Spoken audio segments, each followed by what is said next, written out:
my search led me to the study of the spiritual forces with which all of us are blessed. And it was in this field that I came upon a clue which has enabled me to help millions of people to find their earthly destinies. I want to describe my discovery in the simplest terms possible, because it will reveal to you why it is true that whatever the mind can conceive and believe, the mind can achieve, regardless of how many times you may have failed in the past or how lofty your aims and hopes may be. I caught my first fleeting glimpse of the profound law which provides the means by which we may choose our own purpose in life and attain it, while I was being coached by Andrew Carnegie during the organization of the Science of Success philosophy. I had just finished telling Mr. Carnegie that I feared he had chosen the wrong person to give the world the first practical philosophy of personal success because of my youth, my lack of education, and my lack of finances. Well, at this point, Mr. Carnegie delivered a lecture that I shall never forget, because it changed my entire life and paved the way for my helping to change the lives of millions of people, some of them not yet born. Let me call your attention to a great power which is under your control, said Mr. Carnegie, a power which is greater than poverty, greater than the lack of education, greater than all of your fears and superstitions combined. It is the power to take possession of your own mind and direct it to whatever ends you may desire. This profound power, Mr. Carnegie continued, is the gift of the Creator, and it must have been considered the greatest of all of His gifts to man, because it is the only thing over which man has the complete and unchallengeable right of control and direction.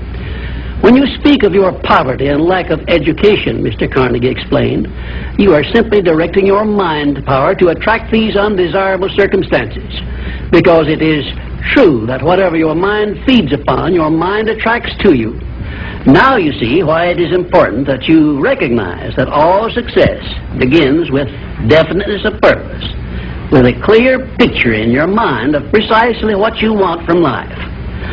Then Mr. Carnegie continued his speech with a description of a great universal truth which made such an impact upon my mind that I began then and there to give myself a new outlook on life and set up for myself a goal so far above my previous achievements that it shocked my friends and relatives when they heard about it. Everyone, said Mr. Carnegie, comes to the earth plane blessed with the privilege of controlling his mind power and directing it to whatever ends he may choose. But, he continued, everyone brings over with him at birth the equivalent of 2 sealed envelopes, one of which is clearly labeled, the riches you may enjoy if you take possession of your own mind and direct it to ends of your own choice. And the other is labeled, the penalties you must pay if you neglect to take possession of your mind and direct it.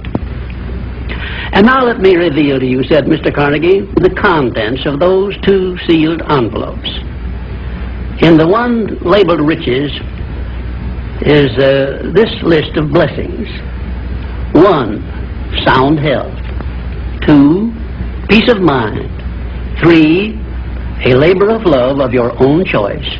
4, freedom from fear and worry. 5, a positive mental attitude. 6, material riches of your own choice and quantity. In the sealed envelope labeled penalties, Mr. Carnegie continued, is this list of the prices one must pay for neglecting to take possession of his own mind. 1, ill health. 2, fear and worry. 3, indecision and doubt.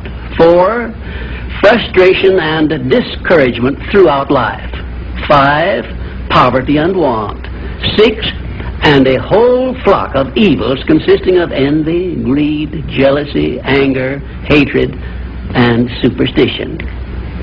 Now, my mission in life is to help you and everyone who needs my help to open up and use the contents of the sealed envelope labeled riches.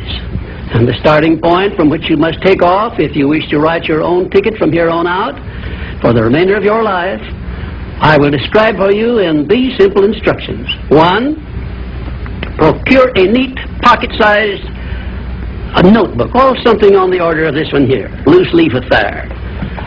And on page 1, write down a clear description of your major desire in life, the one circumstance or position or thing which you will be willing to accept as your idea of success.